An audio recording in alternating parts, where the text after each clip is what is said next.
Okay, folks, if you're working on the week 6 assignment for compound interest and having some trouble with the graph, here's a short clip to help you along.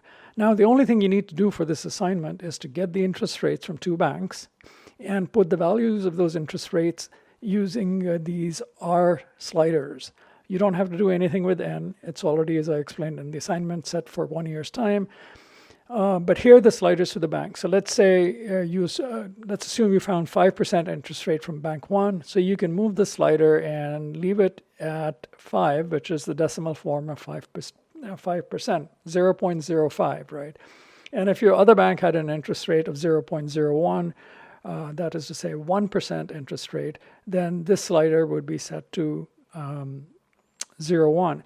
Then all you have to do is to go along the x-axis here and figure out the number of years for which you want to save, and then find the value corresponding to those number of years on the y-axis. Now, this may help if you unlock the viewport, because it's locked right now. So you click on the wrench icon, you uncheck the lock viewport box, and I would suggest changing the spacing on the y-axis. So it was at 95 or so. Let's change it to 250. And what that does is it simply spreads the graphs out a little bit, and that's all you need to do. So we'll use the value of 5% for bank 1 and 1% for bank 2. And it occurs to me that I should have made the first one green, but never mind. So the green curve belongs to the one that gives you a return of 1%. So let's say you go and want to save for 10 years. And so you pick the 10-year point, come up to the green plot, click here, and this will actually tell you, will give you the coordinates of this point.